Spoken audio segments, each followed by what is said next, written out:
estos temas, listo, van a ser un poquito larguitos, entonces yo creo que al final de la clase vamos a hablar unos minutos, exteriorizarle mis agradecimientos por el regalo del día sábado, que al final igual voy a hablar un ratito, y decirle que bueno, pues ya hay que ir pensando cuándo vamos a hacer la evaluación. Entonces, eso más que todo. Listo, vamos avanzando equilibrio ácido-base, porque toda esta parte teórica tenemos que llevarla. Ya. Entonces, el equilibrio ácido-base, pues, es algo muy fundamental en la vida de un médico. Siempre vamos a hacer este tipo de evaluaciones. Entonces, es importante recordar ciertos aspectos bien definidos. El pH, ustedes saben que el pH se puede medir tanto en arteria como en vena. Nosotros habitualmente lo medimos en arteria, pero en cuidados intensivos se mide en arteria, se mide en vena. Entonces, y lo importante que es identificar cómo está la actividad de los hidrogeniones. Ese es el fundamento principal de esta prueba. Y sabemos que el ser humano no puede vivir en un ambiente ácido o alcalino, ¿ya? Tiene que ser en un ambiente intermedio, y es por eso que el pH ideal está entre 7.35 a 7.45, esa es la norma, ¿ya? El segundo elemento que hay que recordar, que un ácido es una sustancia que tiene la capacidad de ceder hidrógeno, es decir, que cede ácido. En otras palabras, cede el principal acidificante del ser humano, pues el hidrógeno. En cambio, una base es una sustancia que tiene la capacidad de captar los hidrogeniones, y al captarlo generalmente va a transformarlo en una sustancia más débil, y esa sustancia débil no tiene la capacidad, digamos, de cambiarte mucho el pH. Entonces, el ser humano, lo que yo le decía, tiene que vivir en un equilibrio en lo referente a la concentración del ion hidrogenio, que es el hidrógeno. Y es por eso que lo ideal sería que nos encontremos en un pH entre 7.35 a 7.45. Entonces, ese es el equilibrio que debe existir. En la regulación existen tres componentes que ya está demostrado que se encargan de mantener este equilibrio. Uno son las sustancias buffer que nosotros de manera natural formamos en nuestro organismo. El segundo es la activación del sistema respiratorio, que durante minutos, periodos cortos, tiene la capacidad de regular este pH, y eso lo hace a través de la concentración de la presión de CO2. Y el tercer mecanismo es lo referente al sistema renal.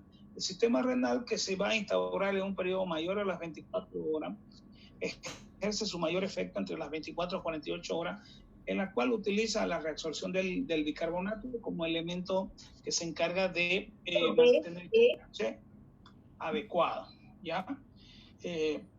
Esto para la parte de la introducción. Ahora, estos dos componentes, tanto en la parte renal como en la parte respiratoria, nos da un componente metabólico cuando hablamos de riñón, o en su caso un componente respiratorio cuando utilizamos al pulmón.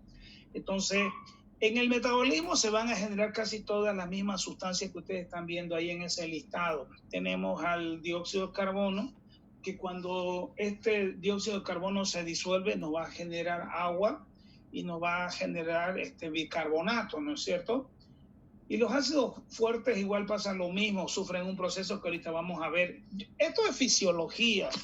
Inclusive en Fisiopato se lleva esta partecita que yo no voy a hacer mucho hincapié, porque esto ya lo llevaron. Se supone que en fisiología le gusta mucho la parte del riñón al fisiólogo que llevó con él. Entonces, ya deben tener un conocimiento bien básico de todo esto, porque son elementos que siempre se va a llevar y que uno debe conocer, ¿ya? Entonces, el pulmón tiene la capacidad de transportar el oxígeno, hacer ese famoso intercambio con lo que se llama el CO2 a través del proceso de la hematosis. Y los eritrocitos también tienen la capacidad de captar hidrógeno, ¿ya? En la disociación tanto de la oxihemoglobina, que es ahí donde va a actuar como un neutralizante del pH, ¿ya? Y lógicamente que los riñones tienen la capacidad de recapturar el bicarbonato que estamos eliminando. Entonces, todo esto se dio a través de las observaciones de esta escala, que es la escala de ion-hidrogenión, ¿ya? Donde nos habla de que tenemos aquí en esta escala, tenemos la demostración de los componentes que tenemos en sangre. Fíjense, en la parte superior nos muestra esto de que tenemos una parte, ya aquí arriba hay una parte ácida y tenemos una parte alcalina. Nosotros debemos estar en el medio. Eso es lo fundamental en el funcionamiento de la célula, ¿ya? Entonces, ¿qué es lo que nosotros vamos a utilizar para poder valorar si este equilibrio es el adecuado? Siempre vamos a ver tres cosas en una gasometría. Lo primero que vamos a ver es el pH, lógicamente, la concentración del bicarbonato, lógicamente, y la presión del CO2. Entonces, y para ello necesitamos aprender los valores de esto. ¿Se recuerdan esto? El nomograma, este nomograma que tenemos ahí de Andersen, lo hicieron hace muchos años. Ese dibujo prácticamente ha sufrido ciertas modificaciones con las observaciones de los grupos poblacionales. Cuando uno utiliza, por decir, esta tablita y en base a los valores trata de encuadrar, en la parte inferior viene el pH y en la parte que tiene, en la parte, por decir, lateral, tienen ustedes lo referente a la concentración del bicarbonato, y si uno hace coincidir, prácticamente te dice lo que tiene. En medicina no lo utilizamos mucho, ¿ya? Porque esta es la parte teórica, digamos. En la práctica van a ver que muchas situaciones, cuando el pH está normal, no significa que el paciente esté bien. ¿Ves? El pH entre 7.35 a 7.45 puede estar tan mal como un pH alterado. Entonces, no se dejen engañar con los pH. A pesar de que la curva te salga el pH de 7.35 a 7.45, ¿ya? Y el resto está alterado, te indica que hay dos trastornos. Y la mayoría solamente mira el pH y ve que está dentro de lo normal y dice, está compensado. Y no es así en la práctica. Eso tuvimos que aprender durante muchos años, ¿ya? Por decir, un buffer es una sustancia que se genera de manera natural, que se encarga de regular la concentración de hidrógeno, ¿ya? Eso principalmente cuando estamos en un ambiente bajo extremos, donde, por decir, se pueda dar la descompensación hacia la acidosis o la alcalosis. Y aquí abajo se enumeran los cuatro fundamentales. Estos son conocimientos teóricos, pero recordémoslo. El bicarbonato, o en su caso el ácido carbónico. El segundo son las proteínas extracelulares, que se encargan muchas veces de neutralizar, y es por eso que te vas a dar cuenta que tu albúmina cae. El otro es el grupo del fosfato hidrogenado o el fosfato monohidrogenado, y por último el sistema de la hemoglobina, que recién en los últimos 40 años ha tenido importancia. Entonces, ¿qué es un buffer, no? Un buffer es una sustancia que tiene la capacidad de mantener las concentraciones de ion hidrogenión, ¿ya?, de manera adecuada. ¿Qué es lo que va a pasar? Este buffer, cuando tú le agregas un ácido o una base, trata de transformarlo en una sustancia que tenga la menor relación del pH con su potencial hidrogenión, ¿ya? Y eso es interesante en este sentido, porque el primero que se estudió fue este de aquí, el famoso buffer de bicarbonato ácido carbónico, que la descripción es muy sencilla. Cuando tú estás ante la presencia de un ácido, como es el más potente, el ácido clorhídrico, lo que hace el organismo es suplementarle, agregarle, si ustedes quieren, al bicarbonato de sodio. Y al mezclarse el ácido clorhídrico con el bicarbonato de sodio, te genera dos sustancias. Uno es el ácido carbónico, o en su caso el cloruro de sodio. Ambas sustancias igual vienen a ser un álcali y un ácido, pero ¿qué tiene de particular? Que es tolerable por el organismo. Ahora, ¿qué pasa cuando tenés una base, como muestra aquí abajo? Pasa lo mismo, ¿ya? Pues tenés el hidróxido de sodio. El hidróxido de sodio, cuando lo mezclas con el ácido carbónico, te va a generar bicarbonato y agua. Entonces, esa es la manera, el inicio, digamos, de cuando se empezó a comprender qué pasaba con estos componentes en la sangre. Y de ahí ya vienen el resto de los conocimientos, ¿ya? Entonces, igual tenemos el buffer común que ustedes conocían como el fosfato y el ion fosfato. Por decir, un ácido como es el ácido clorhídrico mezclado con el fosfato disódico, si ustedes quieren, va a dar el difosfato de sodio más cloruro de sodio, en otras palabras. Y cuando tenías una sustancia, una base, por decir, el hidróxido de sodio mezclado al bifosfato de sodio, entonces tú tenías bifosfato de sodio más la liberación de 2 moléculas de hidrógeno. Y esas 2 moléculas de hidrógeno igual a su vez va a ser utilizado, puede la hemoglobina captar, o en su caso otro de los componentes, para generar una sustancia que no te altere tanto el pH. En la hemoglobina es eso. ¿Qué se sabía de la hemoglobina? Casi nada. Hasta hace 30 años alguien por ahí se vio que como la hemoglobina constantemente está captando oxígeno, está cediendo el oxígeno, está haciendo el intercambio, está captando el CO2 y está haciendo el intercambio, se vio que también actuaba como un componente continuo en el proceso de amortiguamiento de esta sustancia, ¿ya? Y se sabe que la oxihemoglobina es un ácido más fuerte que la desoxihemoglobina y que tiene esas capacidades, y todo eso se centra aquí en esta imagen. La hemoglobina va a tomar al hidrógeno que está suelto, ¿ya? Y la unión del CO2 más el agua va a generarte, fíjense ahí, ¿ya? Te puede generar el ion carbonato o el ion bicarbonato más el hidrógeno. Y estos van a ser utilizados por los otros componentes para generar sustancias que tengan menor acción, sea ácida o alcalina, en el medio interno de toda persona. Entonces, en esta parte de aquí, por decir, ya uno lo conoce porque han hablado bastante. Me recuerdo que había muchas fórmulas cuando uno llevaba fisiología para hacer los cálculos. Aquí yo no les voy a hacer cálculos ni que me recuerden las fórmulas y todo eso, porque aquí no es importante eso. Lo que nos va a interesar a nosotros es aplicar ese conocimiento ya en el diagnóstico clínico. Y acuérdense otra de las cosas. Otro buffer intracelular importantísimo es el fosfato y la proteína. Tu proteína, si tu albúmina está baja, tu proteína total está baja, siempre uno lo mira al hígado. El hígado es el formador de la proteína. El hígado continuamente mantiene glicemias estables y mantiene proteína adecuada. Si tiene falla ahí, probablemente tu albúmina va a caer, y por lo tanto también esta va a ser uno de los factores negativos para que se amortigüe esos casos, ¿ya?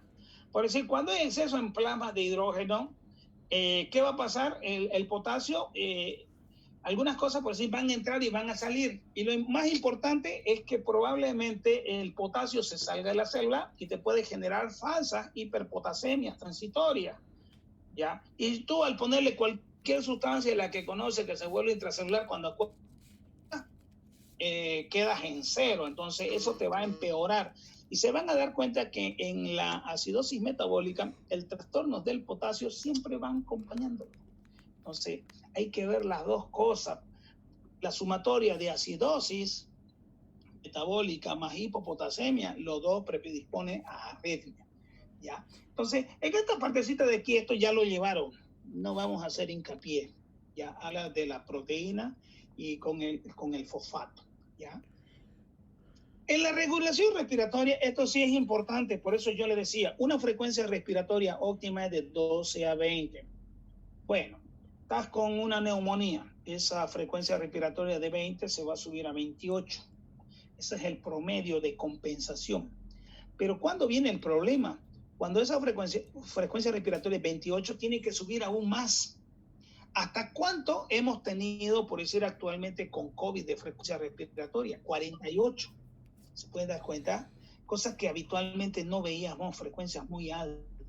Y habían otros que prácticamente mantenían 12 a 15, ¿ya?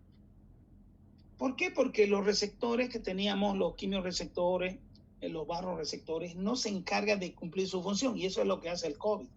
las terminaciones nerviosas, tanto de los quimioreceptores como los barroreceptores, los afecta en algunas situaciones. Y la regulación respiratoria es la segunda línea de defensa que nosotros tenemos. Lo activamos fácil. Te dan un golpe en el pecho, provoca una contusión pulmonar. Inmediatamente lo que hace el organismo es aumentar tu frecuencia respiratoria. ¿Cuál es la intención al aumentar la frecuencia respiratoria? Meter mayor oxígeno, eliminar mayor cantidad de CO2. ¿Ya? Y eso lo hace a través de la hematosis. ¿Ya? Entonces, este recambio que ustedes ya conocen entre el oxígeno y el CO2 es el principal mecanismo con el cual ustedes pueden compensar un proceso de manera transitoria. ¿Hasta cuántas horas puede ser bien efectivo este mecanismo? Si el mecanismo no es mayor a las 8 horas, que no implique un desgaste, por decir, a ver, tenés 28 respiraciones por minuto, tú puedes estar un día respirando con 28, pero ¿qué pasa si se sube a 32? No vas a tener mucho tiempo. El organismo cuando pasa de 28 puede desgastar en 1 o 2 horas y el paciente ya te hace la parada respiratoria. Y es por eso que cuando uno lo mira, si está respirando rápido, siempre tomen la medida hasta 28. Si está a 29, 30, 31, 32, ya sabes que en 2 horas tu paciente va a hacer parada. Entonces, ¿qué vas a tener que hacer? Asistirlo respiratoriamente, probablemente una mascarilla, oxígeno, hacer mascarilla con ambú, tubo orotraqueal con ambú o inclusive vas a necesitar colocar un tubo orotraqueal y conectar a un ventilador mecánico. Entonces, esos son los elementos que nosotros tenemos que ver. Espérenme, voy a dejar entrar a estos 2 más que han llegado. Ahora sí.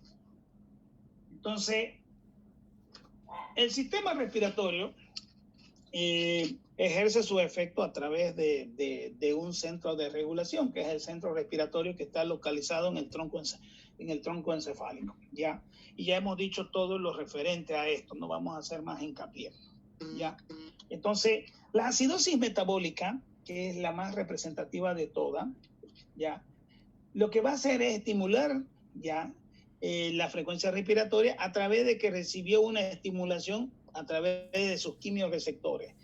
Eso va a generar como respuesta la hiperventilación. Es lo más básico que siempre pasa. En cambio, en la alcalosis, más bien se van a bloquear estos quimioreceptores tratando de deprimir la respiración para tratar de aumentar la concentración del CO2. Entonces, en los equilibrios tanto de, por decir, de acidosis o de alcalosis, la frecuencia respiratoria es lo primero que se aumenta o se deprime dependiendo del estado. Si estamos ante una acidosis, vamos a aumentar la frecuencia respiratoria tratando de eliminar lo más fácil de eliminar, que es el CO2. Si estamos ante una alcalosis, lo ideal sería que se deprima la frecuencia respiratoria lo máximo posible para poder captar mayor cantidad de CO2, ¿ya? Y claro, complementado con ese control eritrocitario del CO2, de lo que nosotros decíamos, que la hemoglobina tiene la capacidad de captar ese hidrógeno, y ese hidrógeno, al ser captado por la hemoglobina, prácticamente es amortiguado y no se le permite que se sume a las sustancias acidificantes, y por lo tanto, pues ese hidrógeno va a ser utilizado en la conformación de esa molécula que es el bicarbonato. Eso es lo bueno de este mecanismo, ¿ya? Entonces, existe una interrelación entre el centro respiratorio, de que existe una buena capacidad pulmonar que esté estable, pero eso va a cambiar en una neumonía, ¿ya? Y que el corazón también, a través de su quimio, de sus barroreceptores, también, digamos, estén indemnes para que se active este mecanismo. Entonces, esto ya ustedes lo han llevado. Aquí está todo el proceso del intercambio, entonces no vamos a hacer más hincapié en eso. ¿Listo? El tercer sistema, que es el más fundamental, ya se basa en la tercera línea de defensa. Entonces, aquí nosotros hacemos hincapié de que el bicarbonato es el principal elemento que maneja el riñón para mantener un equilibrio, y eso lo hace a través de estas 3 vías. Primero, cuando vos orinas, eliminas ácido. Segundo, vas a eliminar hidrógeno. Y tercero, vas a recuperar el bicarbonato. Entonces, el sodio, el cloro y el bicarbonato siempre los recapturamos. Es una bendición. Si te falta, fácilmente hay grandes cantidades en la eliminación de la orina que tú lo puedes captar. El problema sería que tengas una falla renal. En ese caso no va a pasar esto. Cuando hablamos de la eliminación de productos ácidos, ahí participa el fosfato bisódico y el monosódico para eliminar lo que se llama el hidrógeno, ¿ya? Y la otra es uniendo uno o dos átomos de hidrógeno. Eso principalmente cuando estemos, digamos, antes de la hemoglobina, está un proceso que se llama la desaminación de las proteínas, y es ahí donde la proteína se va a consumir, ¿ya? Y en ese proceso, ¿qué es lo que generamos? El amoníaco y el radical amonio, que son sustancias más débiles y que pueden, digamos, ayudar a disminuir ese cambio brusco del pH. Ahora, regenerando el bicarbonato ya lo sabemos, ¿ya? Entonces, con la generación del CO2 más el agua, ya vamos a generar el ácido carbónico, y al sumarse un sodio, pues prácticamente podemos ir liberando un hidrógeno. Vamos a tener al bicarbonato de sodio, que es la sustancia más potente que existe en el organismo y que se encarga de equilibrar, por decir, los estados de acidez, ¿ya? Entonces, los riñones controlan la concentración del hidrógeno, igual que del potasio, ¿ya? Eso es lo fundamental. Filtramos grandes cantidades de bicarbonato, ya, por lo tanto el bicarbonato va a ser eliminado en caso necesario, y también secretamos grandes cantidades de hidrógeno, que siempre va aparentado junto con el potasio, pero todo eso tiene que haber una funcionalidad en la cantidad de orina que sea necesaria. Por eso que en los estados de acidosis uno lo primero que va a hacer es poner un suerito. Y el suerito lo que va a hacer es garantizar de que haya una volemia efectiva, puedas eliminar, ¿ya?, los componentes de manera natural a través de la diuresis. Porque si el paciente está bloqueado en insuficiencia renal, no hay manera de que tú hagas, por más que hagas un cálculo de lo que vamos a ver dentro de esta hora, de que hagas algo de que pueda controlar esto, ¿ya? Entonces, en la secreción tubular de hidrógeno están los segmentos tubulares proximales y están los segmentos tubulares distales, ¿ya? El proximal, muy sencillo porque facilita el cotransporte del sodio, y el distal porque hay un transporte activo primario que es dependiente de la ATPasa, ¿no? Que nosotros no vamos a hablar más de eso porque no nos interesa. Ahora, este es el componente de la reabsorción tubular del bicarbonato, ¿ya? Entonces, todo esto es lo que se basa, digamos, en la generación de sustancias que van a neutralizar la acidez titulable del plasma, ¿ya? Y acuérdense, el buffer fosfato y el buffer amonio también participan en esto porque son dependientes de la cantidad de orina que ustedes tengan, ¿ya? Estos valores de aquí hay que aprenderlos, márquenla. Se los voy a preguntar. ¿Listo? Entonces, uno ya lo tiene que meter. ¿Cuánto es el pH normal? Ahí arriba está. ¿Ya? Aquí están los valores. El primero, ¿ya? 735, 745, ¿ya? Si ustedes se fijan, no hay un valor único, hay parámetros mínimo y máximo. Igual pasa con el punto 2, la presión del CO2. Vamos a utilizar estos valores para nuestro entrenamiento de 36 a 44. Alguien me va a decir, yo he leído un libro, 35 a 45 son válidos. Depende de los grupos observacionales. Yo le estoy hablando, esto lo hicieron en Bolivia hace más de 20 años, y esos son los parámetros que utilizamos. Fíjense el tercer elemento que vamos a ver de este montón, la presión del oxígeno, ¿ya? Ustedes saben que la presión del oxígeno tiene que ser mayor a 80, ¿ya? Y eso se da en base a la concentración del oxígeno ambiental, ¿no? Entonces, en toda Bolivia tenemos presiones de oxígeno por encima de 80, 90, 100 inclusive, ¿ya?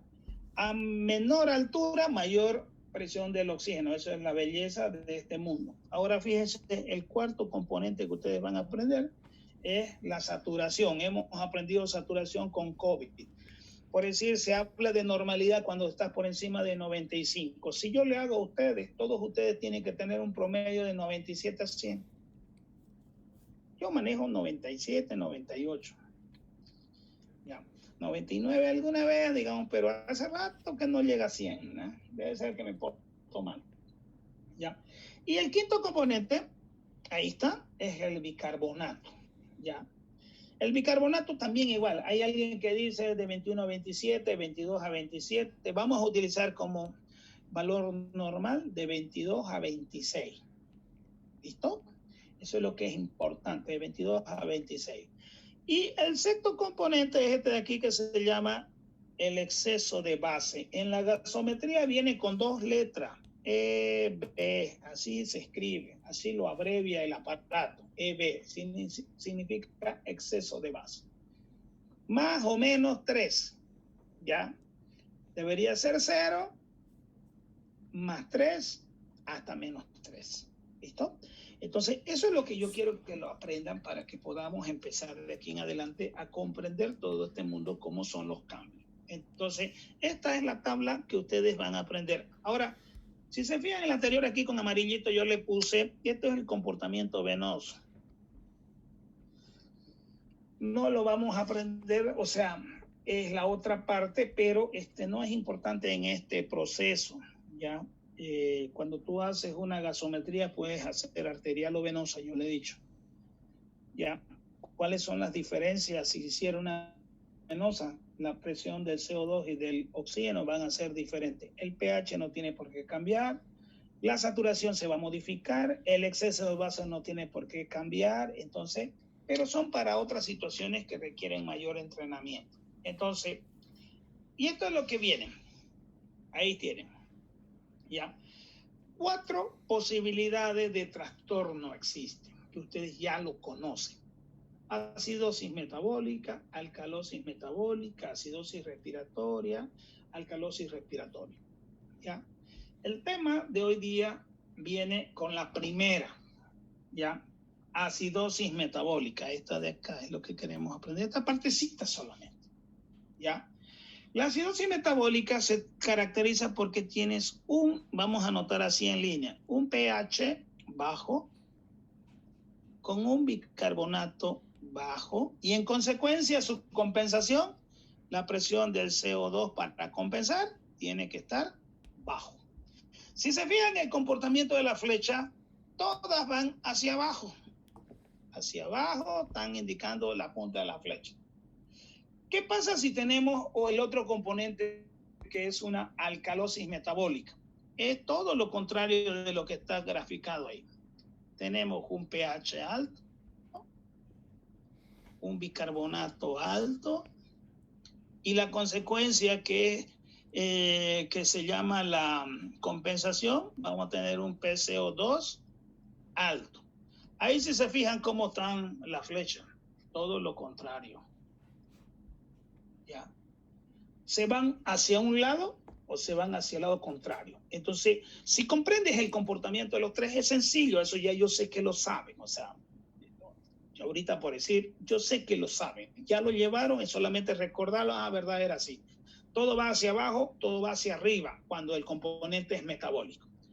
Lo diferente, voy a borrar, es cuando tenemos un componente respiratorio, ahí nos cambia la cosa. Cuando tenemos un comportamiento por decir respiratorio, bueno, empecemos con la acidosis respiratoria. Tenemos un pH, ¿cómo está el pH en la acidosis respiratoria?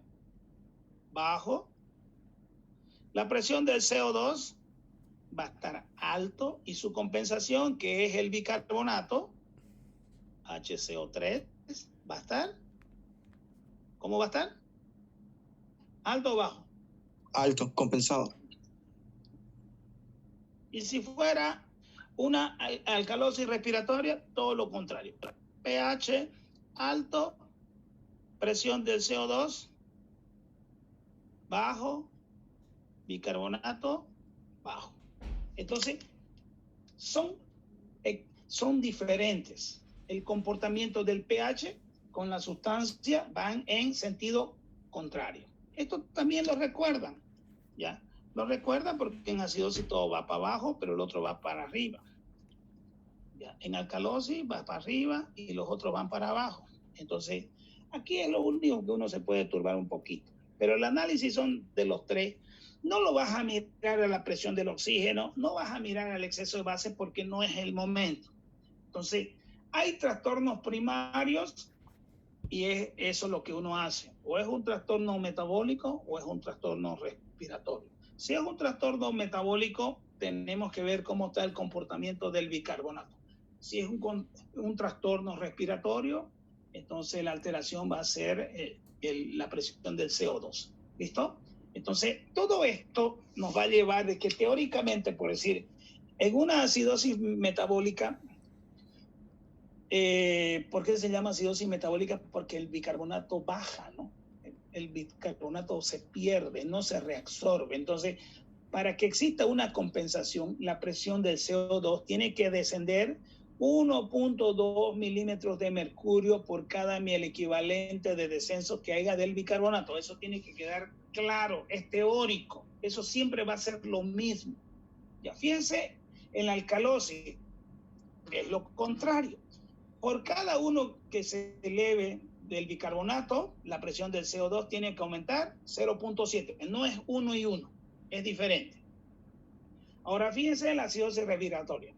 En la acidosis respiratoria el trastorno primario es incrementar la presión del CO2, ¿ya? Y aquí el problema que lo genera, ¿es agudo o crónico? Muchas veces tú puedes valerte del comportamiento del bicarbonato para decir es agudo o crónico, pero siempre traten de ver el tiempo. ¿Cuánto se habla de agudo? Como hablábamos del sodio, 24 a 48 horas, agudo. Pero inclusive algunos dicen solamente 24 horas. Por encima de 48 horas, crónico, ¿ya? Entonces aquí dice, cada incremento de la presión del CO2, ya, en la parte aguda dice que va a aumentar un miel equivalente de bicarbonato por cada 10 milímetros de mercurio que aumente la presión del CO2. Una macana aprender eso. Y en la crónica, más bien va a ser un poquito más. Aquí había discordancia, algunos tenían otros valores, ¿ya? El bicarbonato va a aumentar de 3,5 mil equivalentes por cada 10 que haya de aumento de la presión del CO2. Esto daría para preguntarle a ustedes en la parte teórica, cómo se dan, por decir, los mecanismos. Pero ¿cuál sería? Aquí hay un valor donde no me gusta este de aquí, ese que le he puesto el 3,5. Hay otro libro que dice 4. ¿Y cómo vamos a encontrar una uniformidad, digamos, de criterio? Depende de qué libro te agarres, ¿ya? Pero ese es lo que tratamos de comprender. Normalmente se busca una relación. En la alcalosis, rarísimo. Alcalosis respiratoria, hay agudas o crónicas, igual. En la aguda, el bicarbonato va a descender 2 mil equivalentes por cada 10 que la otra, por decir, desciende a la presión del CO2 en la aguda. Y en la crónica, va a descender 5 mil equivalentes del bicarbonato por cada 10 milímetros que aumente la presión del CO2. ¿Ya? Entonces, esto es lo que nos dice, ¿está o no está compensado? Pero ¿cómo lo aplicamos en la práctica? Resulta que más antes hacíamos, contábamos 10 y poníamos 3. Tratábamos de hacer una suma. Aquí aumentó 10, ya ponerle 3. Otros 10, otros 3. Y hacíamos la suma así. Nunca te salía bien, una porquería. Entonces, ¿qué es lo bueno de ahora? Fórmulas. Las odiosas fórmulas que nadie las quiere ya aparecieron. Entonces nos facilitaron la vida. ¿Y cómo viene esto? Muy sencillo. Vamos por acidosis metabólica, la más frecuente de todas. De 10, 9 son acidosis metabólica. Una es acidosis respiratoria y la otra será pues alguna vez. ¿Listo? Rarísimo. Entonces, las dos que vamos a aprender es acidosis metabólica, acidosis respiratoria son las más frecuentes. ¿Listo? Las otras las provocamos. Si lo metemos al ventilador, alcalosis respiratoria. ¿Qué hacemos? Disminuimos la frecuencia, se regula el problema. Pero esta sí o sí hay que saber cómo la vamos a manejar. Entonces, una acidosis metabólica no es más que un cuadro en el cual hay un pH bajo, el bicarbonato ha bajado y en compensación la presión del CO2 va a bajar. Todo está hacia abajo. Entonces, y nos va a dar un pH de promedio menor a 7.35. ¿Listo? Entonces, ¿por qué se da? El primer mecanismo este de aquí, pérdida de bicarbonato. La segunda, administración de ácidos. ¿Por qué le puse una X? A ver, no hay ácidos que nosotros administremos. Había, por decir, ácido diluido. En algunos países lo tienen. Nosotros no existe. Y tercero es el aumento de la producción o acúmulo del ácido. Ya, ácido clorhídrico, hacíamos ciertos tratamientos en gastroenterología donde poníamos ácido clorhídrico al 1 molar, que significa 1 ml por cada 1000 para hacer pruebas de esofagitis. Ya no la hacemos por nada más de que se veía esta complicación. Entonces, tenemos 3 vías. ¿Ya? ¿Qué es lo que está alterado? Lógicamente, la parte del riñón. ¿Ya? ¿Quién compensa? El pulmón. Sencillo. El bicarbonato cae y ¿qué hace el organismo? Tiene que aumentar la frecuencia respiratoria para que eliminemos el CO2. Y por lo tanto, el CO2 en compensación tiene que disminuir. Entonces, este es el componente más horrible que existe porque es el que tiene la mayor mortalidad. ¿Ya? El pH se eleva, el bicarbonato baja y la presión del CO2 puede ser normal, pero lo ideal sería que caiga también. ¿Ya? En algunas situaciones no se va a modificar. ¿Ya? ¿Qué otra de las cosas interviene en la acidosis metabólica? Ustedes saben que el plasma se mantiene en neutralidad gracias a que existe un equilibrio entre los aniones y los cationes. Y eso hay que demostrarla. Las dos situaciones en las cuales vas a tener que medir el anion gap son en acidosis metabólica y en alcalosis metabólica. Todo caso que te salga una gasometría con un anion gap es acidosis metabólica mientras y cuando no sobrepase de 25. Confirmado. Y se van a dar cuenta que en la alcalosis metabólica los valores del anion gap siempre van a ser mayor a 30. Entonces, ¿por qué es importante tomar en cuenta esto? Porque algunas gasometrías están mal hechas. Pues que tú las sacaste bien. Viene el interno, sacó su arteria, sangrecita, 1 ml. Se tardó más de 1 hora en procesar y las cosas cambiaron. Entonces, ahí es donde uno utiliza estas pruebas para saber si están bien o mal. Los cationes y los aniones no se van a alterar, pero se ha visto que una muestra que tienes demasiado tiempo a la intemperie sin procesamiento te va a alterar. Entonces, ahí es donde tú tienes que saber si está bien o no, o está mal. Entonces, ¿qué nos habla esto? Fíjense, aquí están los cationes que nosotros hemos aprendido y aquí están los aniones. ¿Ya? Entonces, el anion gap no es más que la determinación de una fórmula matemática donde nosotros vamos a hacer una diferencia. El sodio que tenemos de resultado, le vamos a restar la suma de ¿qué? Del cloro más bicarbonato. Primero sumamos cuánto tiene el cloro más bicarbonato y eso le vamos a restar al valor del sodio.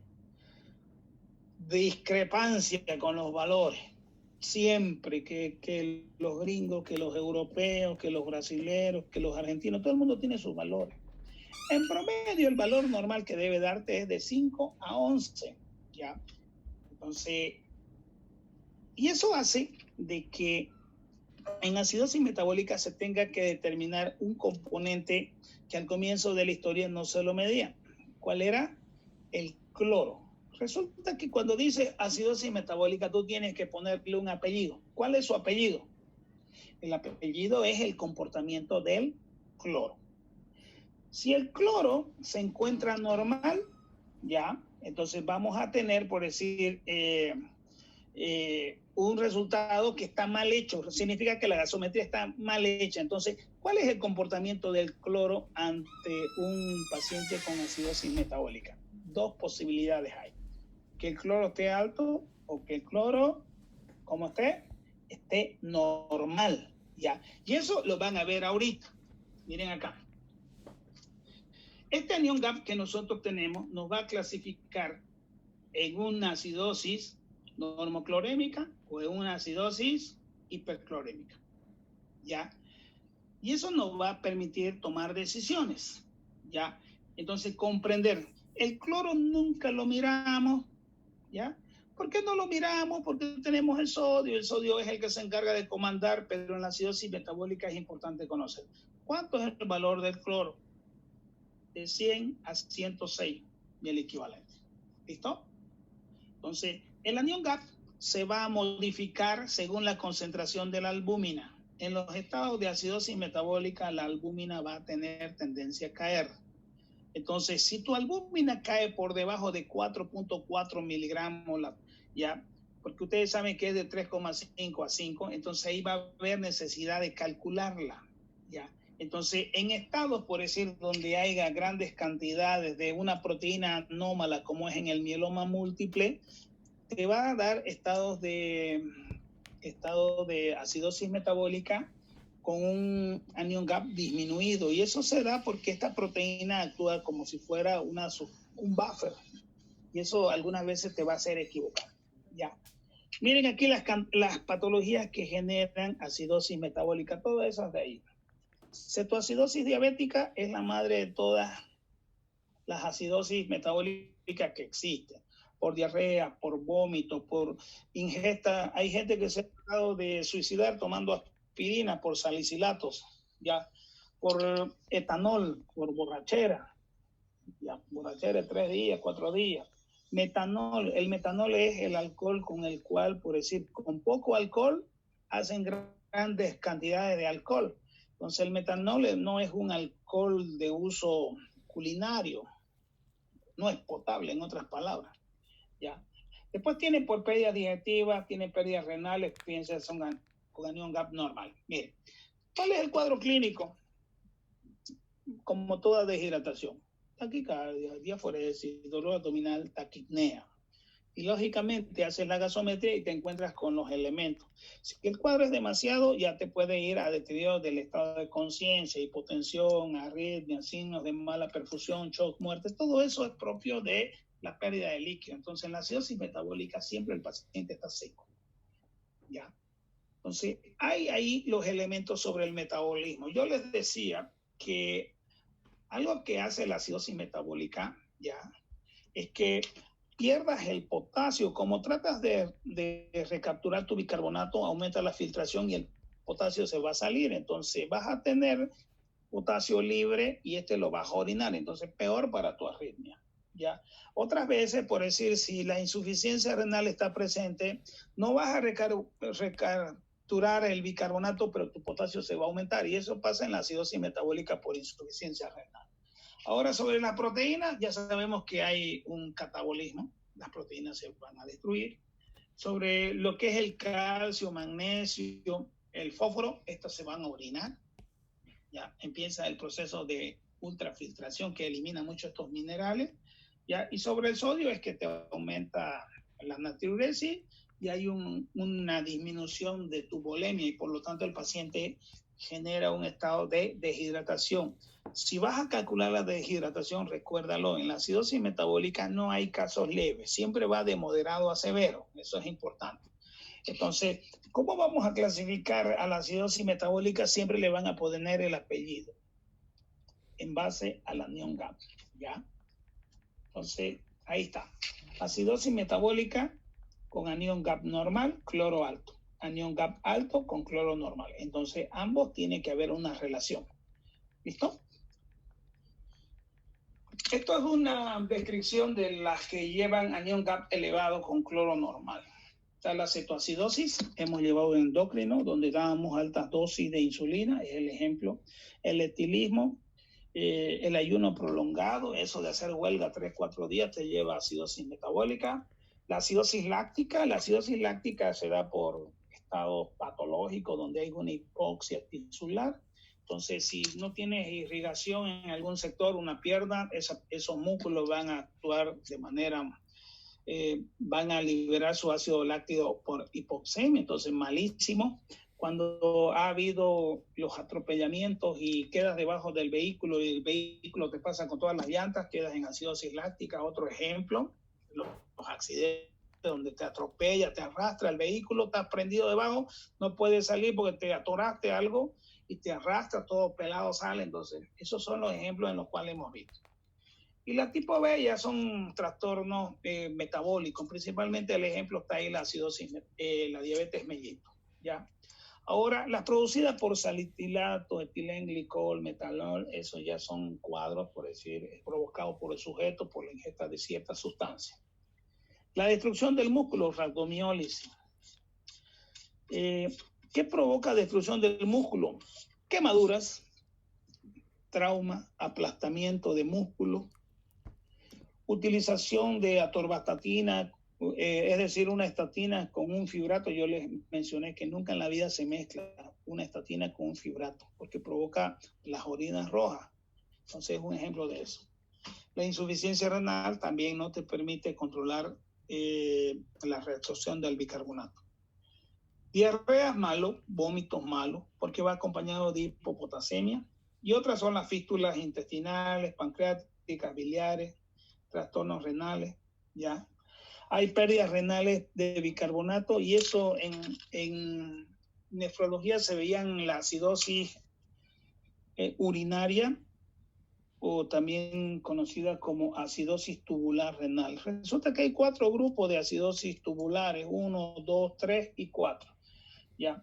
Entonces la 1 dice existe un déficit en la secreción distal de hidrogeniones, la 2 una déficit en la reabsorción de bicarbonato, la 3 mixta y la 4 la hiperpotasémica. La que costaba, la que había una controversia era la 3 porque hacía la mezcla de ambos. Ya, lo único. Después en la administración de cloro, por decir cuándo podía haber aumentado, cuando ustedes utilicen la alimentación parenteral se van a dar cuenta cómo te cambia la concentración de cloro. El ácido clorhídrico lo utilizamos solamente para diagnóstico. Acetazolamida, enfermedad de Addison, uso de diuréticos distales pueden ser otras causas. ¿Ya? ¿Qué es lo que van a hacer? Lo mismo que están haciendo. Resulta que la gasometría pues la pedimos así al azar. Viene alguien respirando mal, hipotenso, ya con glicemias altas. Entonces, uno siempre mide pues cómo está gasométricamente el paciente para ver el intercambio, la presión del CO2, del oxígeno y su pH. Entonces, sobre la base de lo que has hecho anteriormente, te llega una gasometría y resulta que estás en acidosis. ¿Ya? Si pide un hemograma, glicemia, urea, creatinina, ionograma, dependiendo de lo que vas a hacer, ¿ya? Probablemente radiografía de tórax, ya una ecografía. Puedes hacer transaminasa, bilirrubina, albúmina, proteína, pero depende del caso, ¿no? Y ahí viene el ionograma. Entonces, si el ionograma puede estar alterado en un potasio alto o bajo, siempre va a hacer una gasometría, ¿ya? Y si hay potasio bajo o alto, siempre un electrocardiograma te va a poder determinar si hay la posibilidad de arritmia o no. Siempre van a ser potasio alterado, gasometría. Gasometría alterada, ionograma. Entonces van casi juntos. Y este es el reporte de la gasometría. Miren, así sale. Esto que ven aquí, esto es lo que recibimos. Todos los aparatos te reportan así. Una ojinga que tiene 5 centímetros de largo. Ya. Uno tiene que agarrar y prenderlo en la agua porque si no se te pierde. Es tan chiquitita y como viene un papel químico que registra por calor, si tú le pones algo caliente encima de la hojita se borra todo. Entonces tú no puedes ponerle tu celular caliente porque cuando acordás todo está negro y se perdió. Entonces esto lo hacemos transcribir siempre, escribirlo a mano, el resultado por si se frega. ¿Ya? Y aquí vienen los reportes que ustedes están viendo ahí. ¿Ya? Fíjense allá lo que dice. pH 718 dice, fíjense acá arriba, desde aquí estoy leyendo, pH 718, SO2 76, PO2 31, bicarbonato actual 28, bicarbonato corregido 22, BE es el exceso de base, menos 1.3, ya BE corregido 0,0, digamos, y la tensión del CO2 30, ya. Entonces, estos primeros elementos es lo que nosotros vemos en una gasometría. Pero también es importante de que antes de meter la gasometría se registre la temperatura del paciente. ¿Ya? Viene el que va a tomar la muestra y te pregunta ¿cuánto de temperatura tiene? Porque el aparato también se encarga de corregir la variación según la temperatura. No es lo mismo en un estado febril que en un estado de temperatura normal. Entonces hay que registrarlo. Otra de las cosas que es importante es que muchos equipos, el suplemento de oxígeno está con oxígeno ambiental, o en segundo lugar, si está con suplemento, cuántos litros o cuántas libras está recibiendo, para ver si se modifica. Y de ahí el aparato te mide esto de acá de abajo en la segunda, ¿ya? Lo que es los electrolitos. Eso es la ventaja de hacer una gasometría. Te está dando gases arteriales y te está dando ionograma. Así funciona. Pero ¿qué hacen los laboratorios? Cuando tú le pides esta prueba, lo que hace es venderte el paquete por paquete, ¿ya? Primero te dan la gasometría y si tú tienes ionograma te cobra el ionograma. Entonces, en el laboratorio nuestro sale todo en un solo barrido, un solo gasto. El paquete vale lo mismo. ¿Listo? Y aquí abajito, fíjense con rojo, estos son los parámetros normales que ustedes ya conocen. ¿Ya? Entonces, eso es lo que vamos a ver.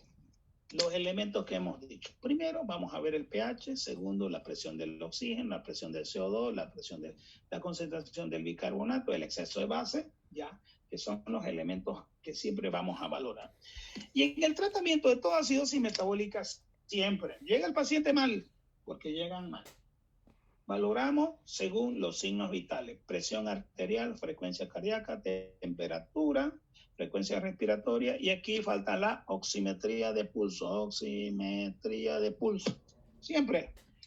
Ya más antes no había, ahora con COVID todo es oxímetro. ¿Cuántos oxímetros de pulso hemos perdido desde enero hasta ahorita? Hemos cambiado como unos 35. Nos podemos dar cuenta que son bien ordinarios. Algunos duraron 2 días, otros duraron una semana, y el último que nos trajeron ha durado prácticamente 1 mes y medio. ¿Ya? Pero harto oxímetro hemos botado. Entonces, y en base a eso hemos hecho el análisis para ver si el paciente está hemodinámicamente estable. Pregunta para ustedes: ¿cómo demuestro que el paciente está hemodinámicamente estable o inestable? De lo que hemos hablado. Presión arterial y ¿Perdón? Presión arterial, frecuencia cardíaca. Exactamente. Vamos a ver el comportamiento de la presión arterial y de la frecuencia cardíaca. Se habla de estabilidad cuando la presión sistólica está por encima de 100 y la frecuencia cardíaca está por debajo de 100. Se habla de inestabilidad cuando es lo contrario. Cuando es inestable, cuando la presión está por debajo de 100 y la frecuencia cardíaca está por encima de 100. Sencillo. Entonces, alguna vez van a ver esos reportes, ¿no? Paciente inestable hemodinámicamente. ¿Qué te está diciendo? Te está diciendo presión baja, frecuencia cardíaca alta. ¿Listo? Si está así, lógicamente hay que poner líquidos. Y ahí vienen 2 vías periféricas a la norma en acidosis metabólica. Un brazo para meterle lo que vaya a necesitar: insulina, medicamentos, antibióticos, y otro para administrar líquidos. ¿Ya? Y ahí tiene, la hidratación siempre se va a hacer Ringer normal, Ringer lactato, solución fisiológica. ¿Se recuerdan la medida, no? 500 ml la primera hora, y la segunda, la primera media hora, perdón, era 500 ml, y la siguiente hora era darle otros 500. Total, 1000 ml en 1 hora a 2 horas. Siempre fue la media. Si no sabes qué le vas a dar, calcula requerimiento diario. ¿Qué necesito? El peso. ¿Ya? Si no sabes y no querés sobrecargarlo, o ya tenés una apreciación de que es un cuadro mucho más, entonces haces según el déficit. 0,4, 0,5, 0,04 es 0,05, 0,06. Faltó un 0 aquí, es 0,04, 0,05 o 0,06 por kilogramo peso. Y ya lo vas a calcular. Tenés que clasificarlo: leve, moderado, severo. Las 3 posibilidades que tienes para hidratarlo. ¿Listo? Tercer elemento: tienes que identificar que hay acidosis metabólica. ¿Cómo es? Muy sencillo: pH bajo, bicarbonato bajo, presión del CO2 bajo en compensación. Cuarto, determinar si está compensado o no. Aquí viene la fórmula. Esta fórmula, apréndanla. Y yo sé que la van a copiar en el monitor de su computadora mínimo, ¿ya? Pero al menos tengan la decencia de aprenderla. Hay que aprenderla, nosotros la tenemos ahí anotadita, pero con esta tienen que aprenderla. ¿Y en qué se basa uno en decir si está compensado o no? Muy sencillo, ¿ya? Entonces, cada ml que baje la concentración del bicarbonato tiene que bajar en la misma proporción la presión del CO2. Entonces, en la compensación de la acidosis metabólica nos basamos en la presión del CO2 esperado, jóvenes. Entonces, ¿cómo se hace ese cálculo? Aquí tiene, hay una constante 1.5 multiplicado por bicarbonato y ese resultado del 1.5 multiplicado por bicarbonato, le vamos a sumar una constante de 8. ¿De dónde salió esa constante de 8? No lo sé, ni me pregunten, ¿ya? Alguien lo hizo y hace 30 años y lo usa, más de 30 años. Y a ese resultado le va a salir un valor, por decir, me va a salir, por decir, PCO2 44, digamos 45. A este me le van a aumentar 2 hacia arriba, que se va a ir a 47, y a ese le van a bajar 2 hacia abajo, se va a volver 43. Y tu resultado tiene que salir aquí en el medio. Sencillo.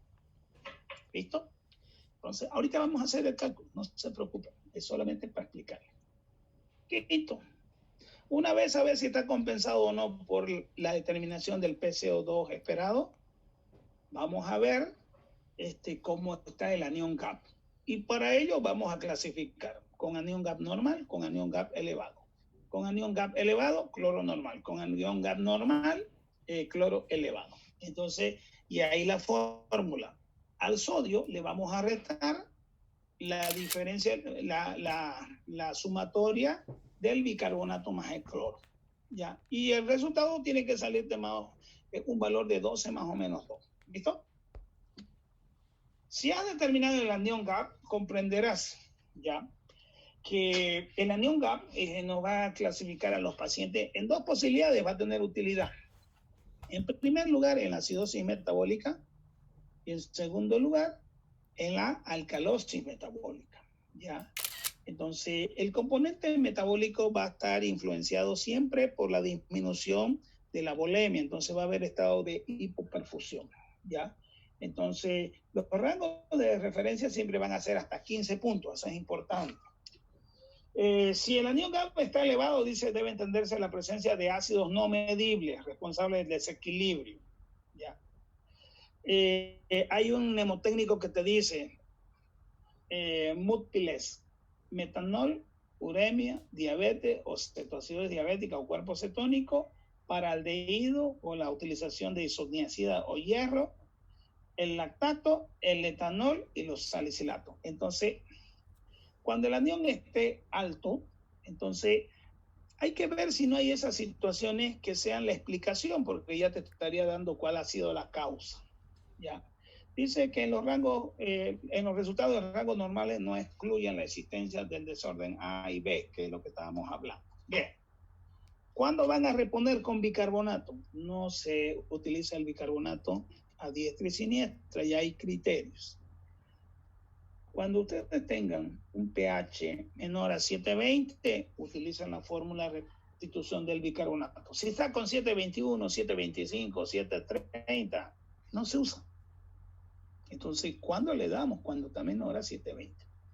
Segundo elemento, que el exceso de base tiene que ser menor a 12, o sea, menos 12. Cuando sobrepase menos 12, hay que darle bicarbonato. Si está a menos 8, menos 10, no se da, tiene que ser menor a 12.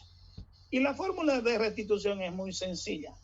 Bicarbonato deseado menos bicarbonato real por las constantes 0,4, 0,5, 0,6 por kilogramo peso. Sencillo. Ya. ¿Qué es lo que queremos cuando damos bicarbonato? Ese bicarbonato se lo vamos a poner entre 8 a 12 horas y lo que queremos es que el pH aumente hasta por encima de 7.2. Y el bicarbonato no se lo vamos a dar todo en una sola posibilidad, lo vamos a partir en dos mitades. La primera mitad se lo ponemos de 8 a 12 horas y hacemos terminado una gasometría de control. Si el pH subió por encima de 720, ya no le hacemos bicarbonato. Pero si el pH sigue por debajo de 720, hacemos la segunda mitad que le falta. Sencillo. Muchas fórmulas hay, todas estas se utilizan para hacer la determinación de bicarbonato. La que vamos a usar es la con lila, esta de aquí. La mejor, fácil, accesible. El déficit de bicarbonato puede ser calculado en base a qué. El exceso de base viene en la gasometría, multiplicado por la constante 0,4, 0,5 o 0,6, dependiendo por los kilos que pesa el paciente. Y eso te va a dar un total. ¿Cuánto es ese total? Lo que salga de la multiplicación. Lo importante es que al calcular ya sabes que la mitad vas a poner y la otra mitad vas a esperar la gasometría para ver cómo está el comportamiento del pH. ¿Ya? Entonces, el bicarbonato no se diluye. Un ml es igual a un miel equivalente. Así ha sido formulado por los laboratorios. Si vienen ampollas de 5 de 10 ml, entonces acuérdense, un ml es igual a un miel equivalente. ¿Ya? Nada más. Entonces, el exceso de base te va a permitir calcular cuánto de bicarbonato vamos a meter. Miren aquí arriba en este ejemplo, dice menos 25 el equivalente. ¿Ya? Entonces, en la regla es importante recordar, la mitad del déficit va a estar calculado para 8 a 12 horas. Vamos a hacer un control. Un ml equivale a un miel equivalente. ¿Ya? Vienen ampollas de 10 a 500 ml de bicarbonato ya preparado. ¿Ya? Una vez que terminaste de dar la mitad, tienes que hacer un control gasométrico. ¿Y qué tiene que haber en la gasometría? Ver el pH. No te importa el otro componente. En el control, el pH para dejar de administrar bicarbonato es que tiene que estar por encima de 720. Si no ha logrado superar al 720, hay que volver a repetir de nuevo. ¿Listo? Listo. Aquí vienen así en ampollitas, ¿ya? El que viene en suero viene titulado en bicarbonato 1/6 molar, se llama. ¿Ya? Ya no usamos este en Bolivia. 6 ml tenían un miel equivalente de bicarbonato. Gracias a Dios, esto de acá lo hemos retirado porque era mucha confusión. Entonces ahora la formulación boliviana, un miel equivalente en un ml. ¿Qué pasa con el potasio? El potasio, toda la vez que administra el bicarbonato, su potasio va a caer. Entonces, si tengo potasio bajo, a ver, con 1.5, ¿será que puedo darle bicarbonato? No, señores, no se puede dar. Primero tienes que compensar el bicarbonato, el potasio, mejor dicho, para que esté un valor aceptable y posteriormente recién podrás administrar bicarbonato. Pero ¿qué pasa si el paciente está muriendo? La hidratación que tú le des, que haya calculado al inicio, eso va a hacer que al empezar a orinar el paciente recuperes tu bicarbonato. ¿Ya? ¿Qué es lo que yo tengo que valorar después de que ya he hecho todo eso y he hecho la reposición? ¿Cómo me doy cuenta que está funcionando? Muy sencillo, veo la diuresis. El paciente tiene que orinar de 0,5 a 1 ml y si orina esa cantidad, ya sabes que el bicarbonato se va a recuperar. Y dentro de las medidas específicas hay que tratar el alcoholismo, la ingestión de etanol, la ingestión de metanol, no se puede hacer nada, hay que esperar que pase. La cetoacidosis diabética tienes que darle insulina, ya. Si da salicilato, o sea, está sonado, no hay manera de ayudarlo, ya. Entonces, entre las más frecuentes. Y aquí viene la interpretación. Hagamos el primer caso. Sencillo. Miren aquí. Y aquí viene el cálculo. Varón, 85 años, remitido a urgencia tras encontrarle a los vecinos obnubilados en su domicilio. A su llegada estaba confuso e impresionaba de deshidratación. Tenía manchas de deposición y de orina en la ropa. El examen físico revelaba presión arterial 104/58 milímetros de mercurio y un pulso de 100 latidos por minuto. Si se elevaba la cabecera de la cama, la presión era de 72/41 milímetros de mercurio y el pulso 108. No ingurgitación yugular, respiración de Kussmaul, peso estimado 58 kilogramos. La exploración neurológica no mostró alteraciones relevantes. 58 kilos. Bien. Primero, hagan la interpretación de la situación hemodinámica de este paciente. Echado, 104/58. Al sentarlo, 72/41. ¿Quién me dice cómo está este paciente hemodinámicamente? Está hipotenso, está inestable. Exactamente. Vale. El estar recto en la cama tiene buena presión, pero al sentarlo cae la presión. ¿Cuánto cae? Más de 10 milímetros la sistólica, más de 10 milímetros la diastólica. ¿Ya? Entonces, a eso se llama hipotensión ortostática, ¿ya? Entonces, ¿en qué estado está el paciente? Leve, moderado o severo. Leve cuando hay taquicardia. Moderado cuando hay hipotensión ortostática. Severo cuando hay hipotensión en decúbito. ¿Cómo lo clasifican este sujeto? Severo. Severo. Moderado. Moderado. Moderado.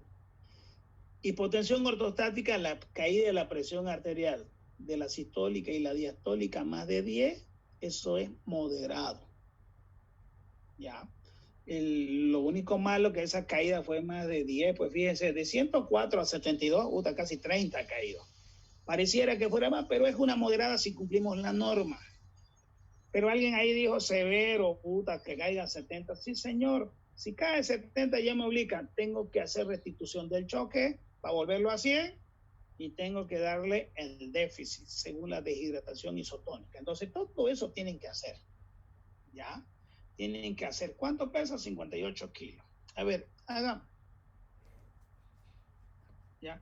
¿Cómo le pondríamos de líquido? Muy sencillo. Si está en moderado, sería 0.05 por 58. ¿Cuánto saldría? 0.05 por 58.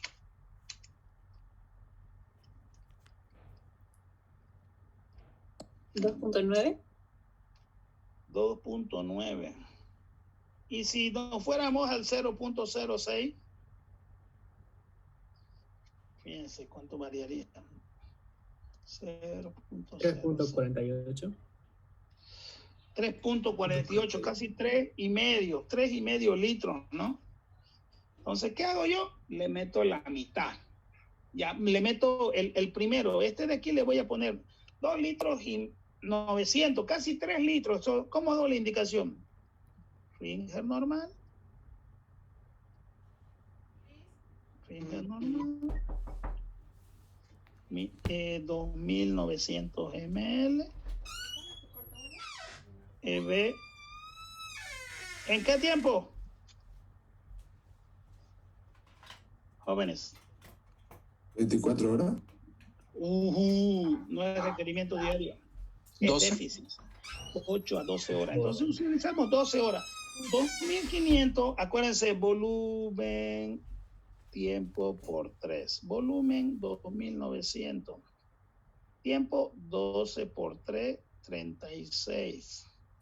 2.900 dividido entre 36, ¿cuánto sale? 80,5. ¿Cómo? 80,5. 80,5. Fuera el 5 a 80 gotas por minuto. ¿Listo? Eso para mantener, pero si tuviera, por decir, si quisiera tratar el choque, hace lo habitual, ¿no? Si utiliza Ringer, 30 ml por kilogramo peso a meter a chorro. Si utiliza solución fisiológica, 10 a 20 ml por kilogramo peso a meter a chorro. Con eso la presión va a subir. En este caso, mire, sale 80 gotas, una belleza.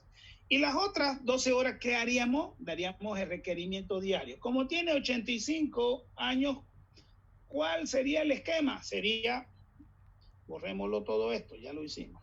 Sería 25, perdón, sería 20, espérenme un ratito aquí. Como tiene 80 años, igual sería más o menos, ¿cuánto? 25 ml por kilogramo, ¿no? Entonces multiplicamos 25 por 58, ¿cuánto se daría?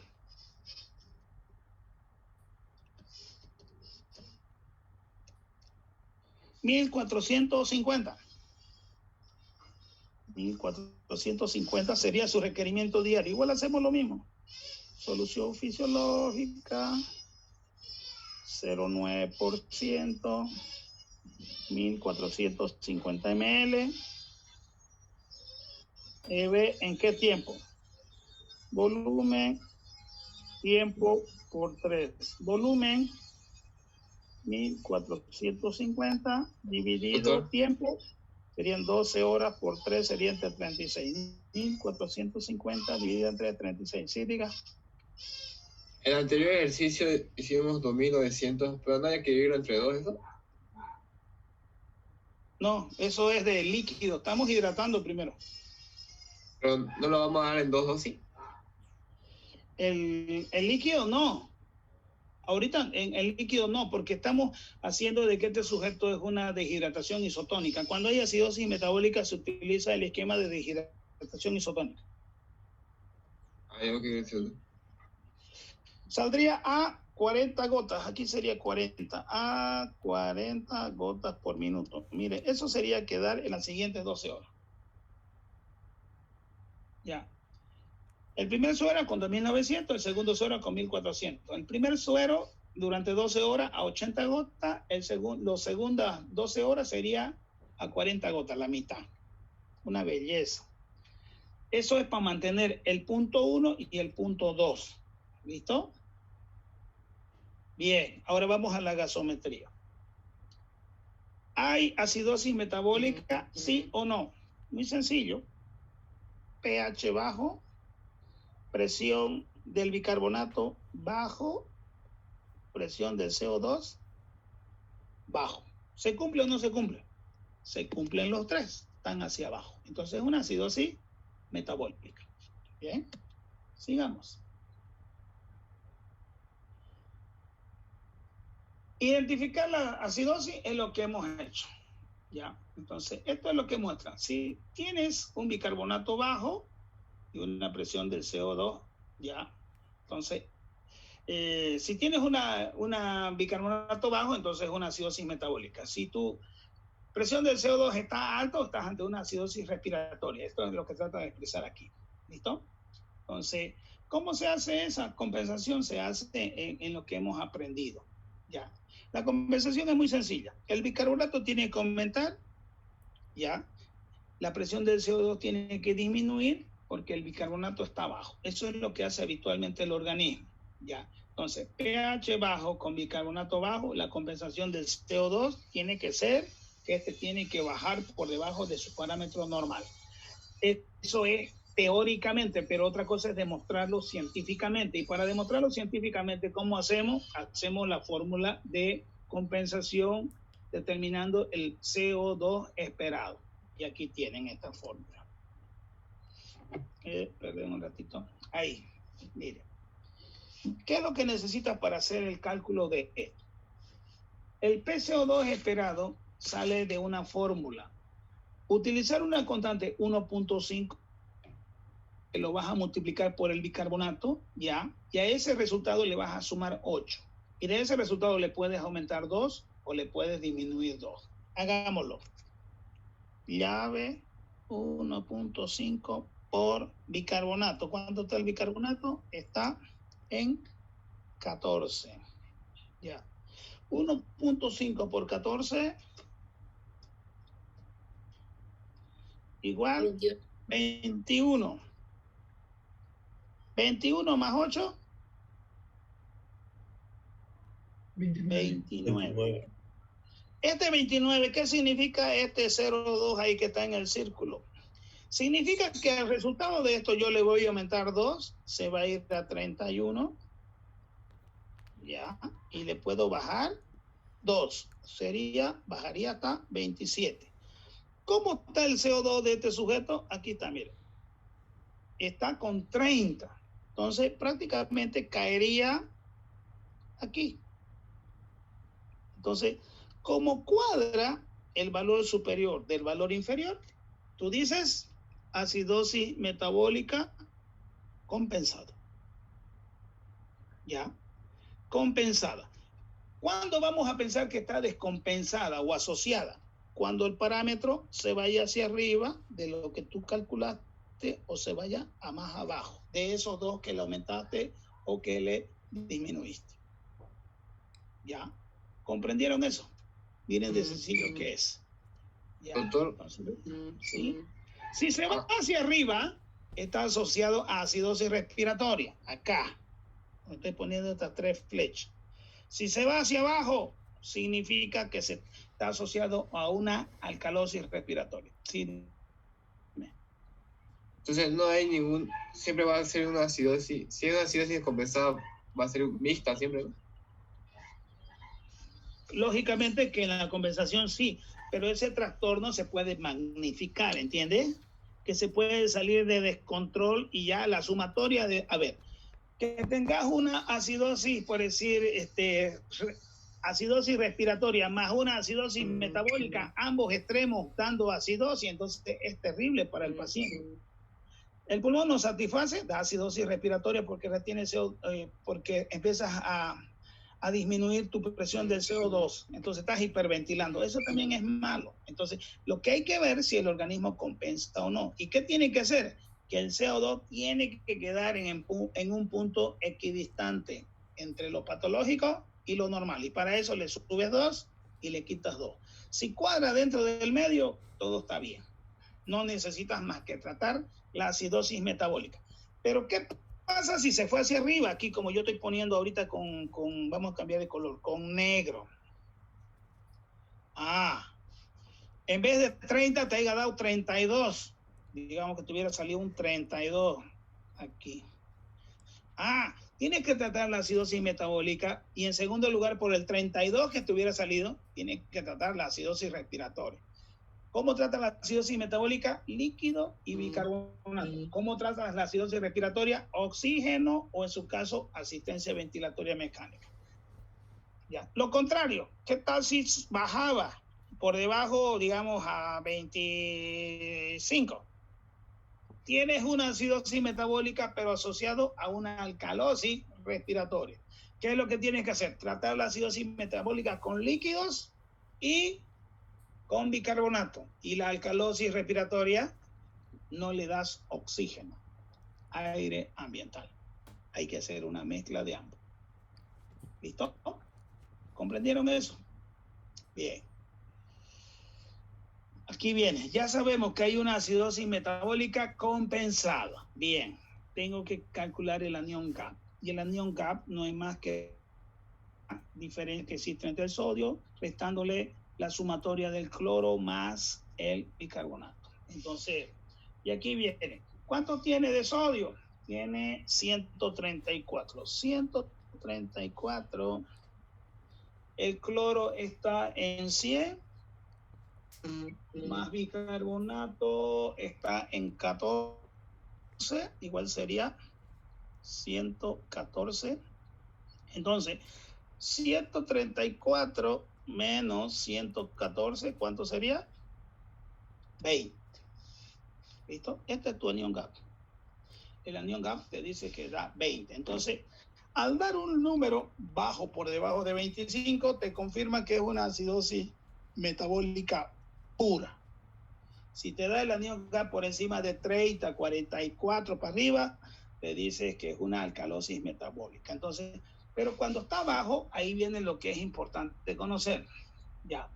Si el anión GAP te da un valor normal, dice que el paciente tiene una acidosis metabólica por falta de bicarbonato. Entonces, ¿por qué te puede faltar el bicarbonato? Porque está con insuficiencia renal.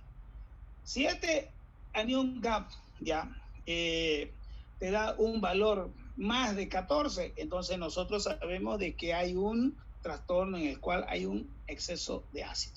¿Listo? Nada más. Eso es lo que trata de decir. A mayor elevación del anión GAP, mayor mecanismo productor de acidez. Si el anión GAP te da normal, significa que tienes insuficiencia renal. Te está diciendo prácticamente cuál es el mecanismo generador. Una vez que has sacado el anión GAP y le has puesto el rótulo, como tiene un anión GAP elevado, este paciente, ya, entonces ese sería el resultado. Tienes que calcular la cantidad de bicarbonato que le vas a dar. Y para ello tú te vas a basar en la determinación del exceso de base. Entonces, el exceso de base viene en la gasometría, está aquí con lila, fíjense, aquí lo he puesto con negro. Dice exceso de base 6.2 y exceso de base abajo dice 11.2.